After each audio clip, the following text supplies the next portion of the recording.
Flight directors go for launch. All right, we're now T-minus 20 seconds until liftoff of Starship Flight 6. This will mark our second attempt to catch the Super Heavy booster at the launch tower, as well as 9, 7, 6, 5, 4, 3, 2, 1. 4, 3, 2, 1.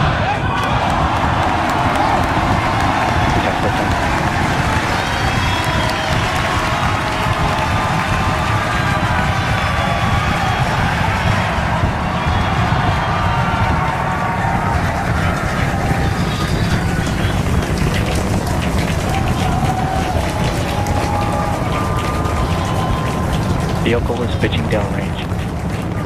Booster Raptor, chamber pressure nominal.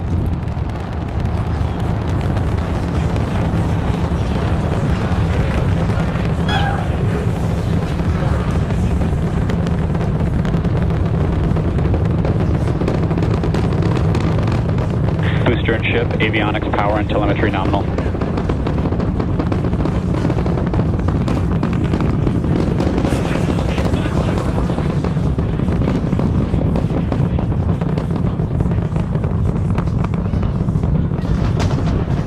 All right, we're just a little over a minute into flight. Dynamic pressure. We're about 6 miles away, so all the sound's still hitting us here. Hearing good call-outs that power telemetry nominal. That's flying straight and true. We do see all 33 Raptor engines lit up on telemetry screens. At this point, we've passed through that point of maximum aerodynamic pressure, that max Q. Now, coming up in just a little over a minute from now is going to be hot staging. So we're going to see the 6 engines on the ship ignite while still attached to the booster. Just before that, we'll see all but 3 center engines on the booster shut down. In what we call MECO, it's most engines cut off instead of main engine. And so while we continue to watch it go up, a lot of our flight controllers looking at all the systems around the tower. Again, we have to send a manual command. Just about 30 seconds away from hot staging.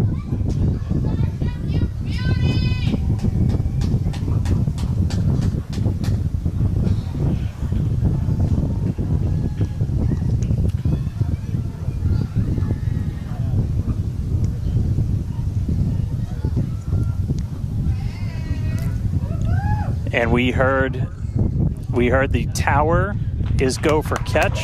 Booster engine cut off. The return flag is set for true. Ship engine start up. Stage separation. All right, hot staging confirmed. 6 out of 6 lit on the ship. Booster boost back going. We heard that we are go for catch. Kate, Jesse, take good the views. Hopefully I got a booster coming home real soon. Wow, from our view here, Dan, great views of planet Earth behind that super heavy booster. Right now it is performing the Ship boost back pressure burn. nominal.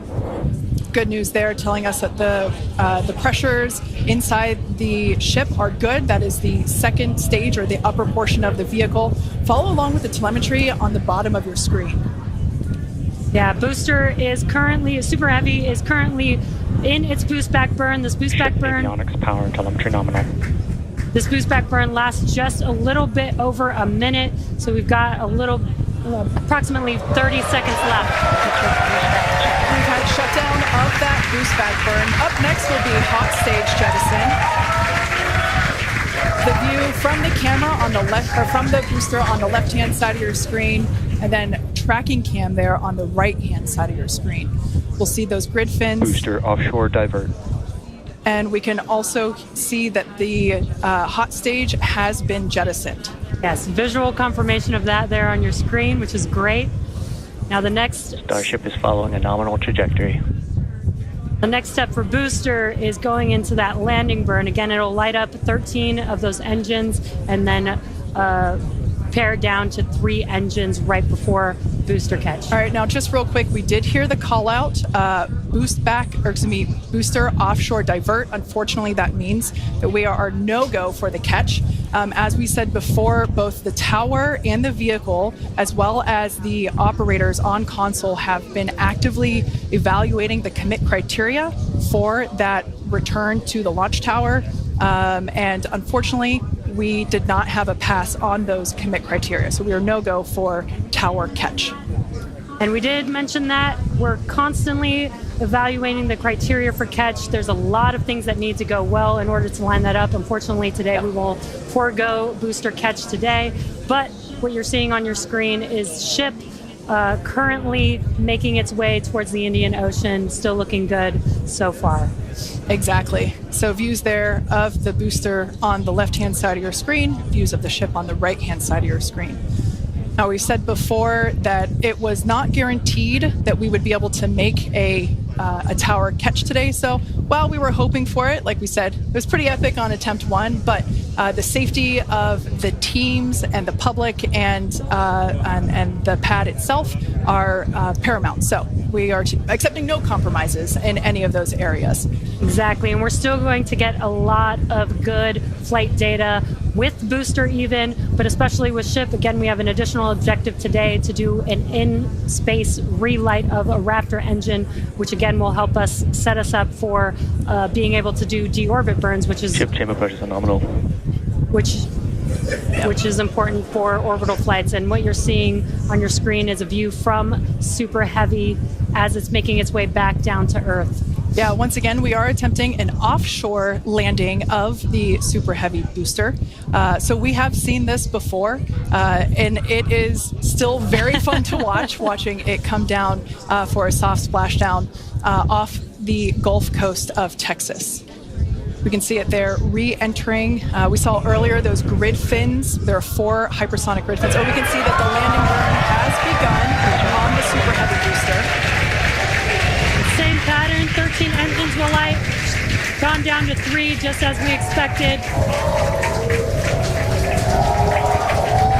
And what an incredible view of splashdown that we got today of Super Heavy. Yeah, I'm sure the buoy cam views will be pretty awesome once again. So we'd like to confirm a water landing once again for the Super Heavy booster. Congrats to the SpaceX team for making that milestone as well. Now, ship continues to look good. We can see that it is, while all of that was happening, the crowd here in Hawthorne continuing to react to all these amazing views that we're getting. The next milestone is Starship is in terminal guidance. Great news there. Starship terminal guidance, referring to what we see here on our screen, the upper stage, at about 8 minutes 35 seconds or so, we have ship engine cutoff, which will be the cutoff of the Raptor engines.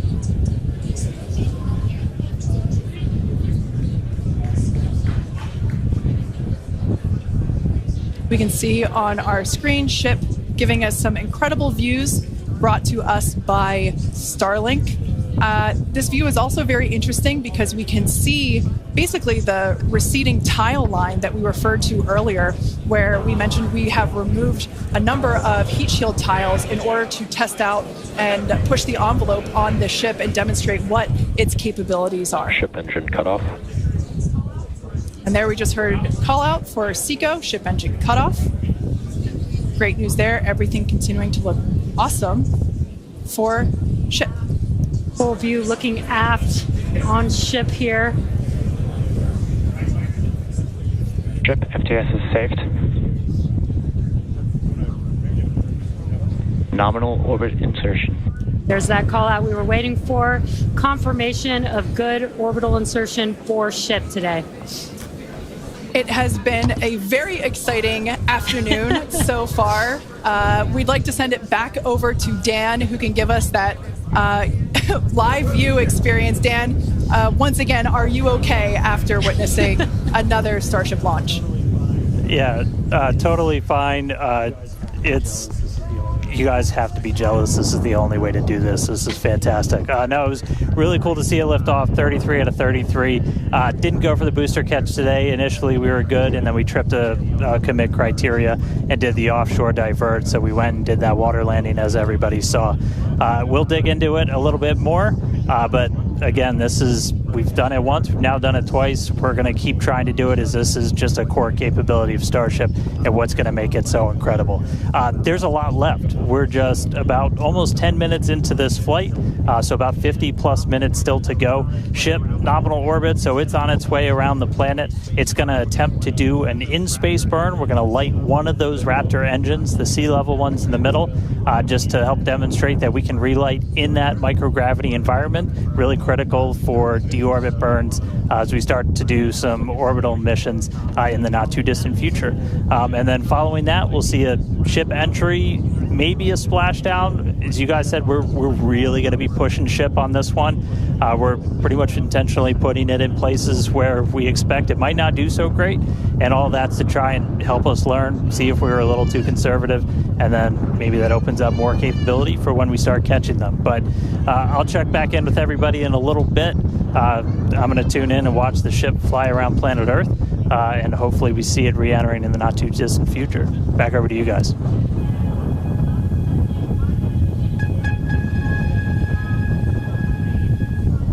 All right, great news there. That tells us that we are through the phase of peak heating. So we are expecting these temperatures to continue to come down. Once again, we are targeting a soft splashdown in the Indian Ocean off the northwest coast of Australia. We can see these beautiful views of planet Earth coming in. Yeah, this is very different, where we had nighttime views of the ship as it was re-entering, and now we've got daylight. It is about an hour or so after sunrise there in the Indian Ocean, so pretty cool to see this. Yeah, and it might not seem like it makes a huge difference, but we do get a little bit more light on ship as well for the camera views that we have, which is very beneficial for us to visually see anything and try and correlate that to any of the sensors or data that we have on the vehicle. Exactly. That is why we shifted our launch window, so that we could have that daylight in order to improve our observations of the vehicle. So not only are we getting all the raw data from all the sensors that are on board Starship, but we also have multiple cameras and assets out there that are watching the vehicle and will also be able to tell us with this visual story that is also very, very important. And as we get down a little bit lower, the Raptor engines are in their chill phase right now, so just essentially getting them primed to turn on. We're going to use those 3 center engines to do a landing flip and then a landing burn. So we'll come down kind of in that slightly pointed down belly flop and then fire off those engines to flip us around and then do that final landing burn. That should be coming up in just under 5 minutes from now. And then hopefully we start hearing some call outs on transonic and subsonic as we slow down. Again, once you hear Starship as subsonic, keep a close eye on the flaps. They're going to be working overtime essentially to maintain control of the ship as we get a little more aggressive with this.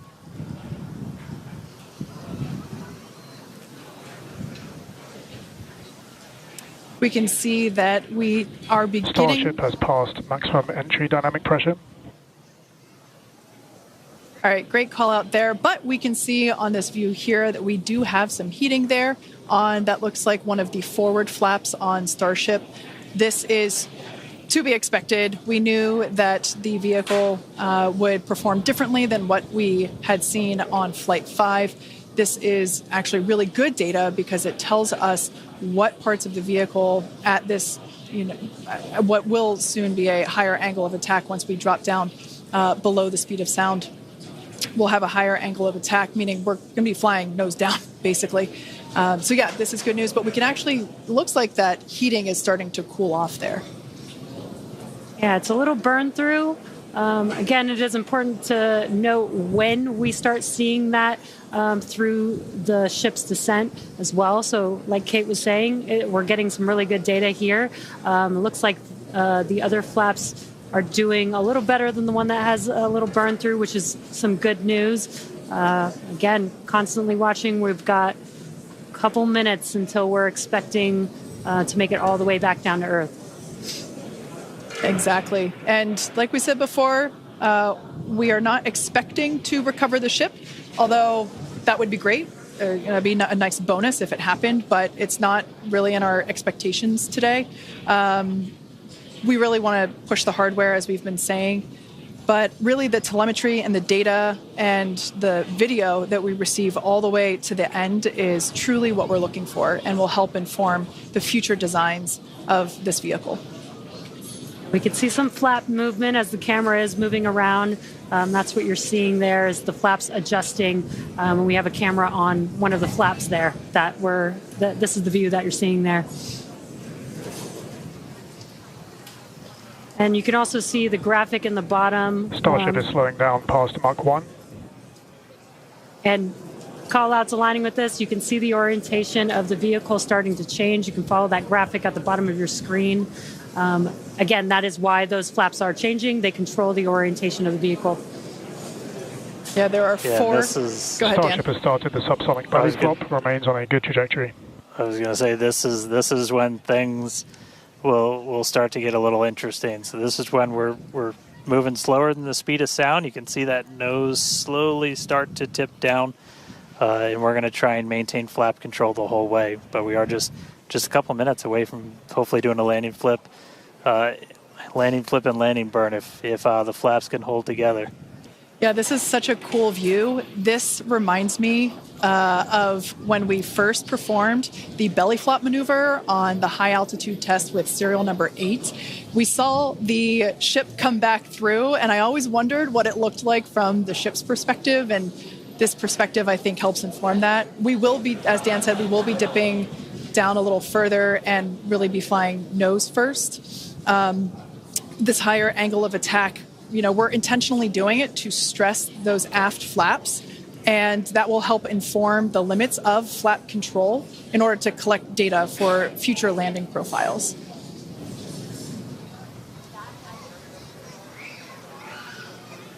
I mean, we're looking good so far. We've just got about 5 kilometers in altitude to go. We'll ignite the engines when we're still just a couple hundred meters over the ground, do that flip. Starship is passing through 5 kilometers altitude, remains on a good trajectory. I have a feeling this is going to look so cool as it passes through the clouds. Obligatory shout out to the entire avionics team on Starship. And there's that nose down orientation.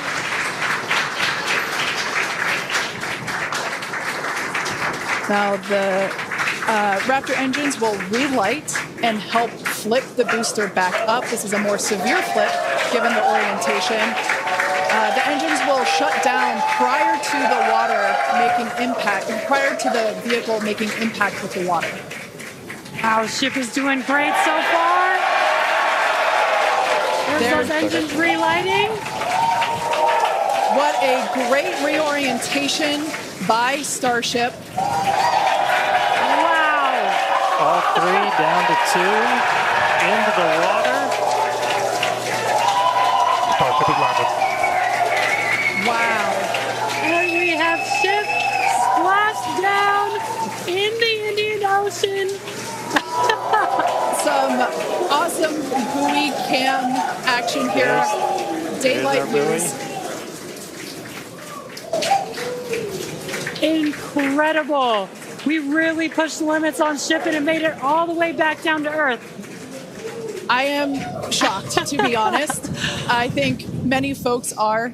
The fact that it survived all the way through while flying a lesser gen heat shield is just absolutely incredible. And turns out the vehicle had more capability than our calculations predicted. And that is why we test like we fly. Exactly why we do that. And those views were absolutely incredible to watch.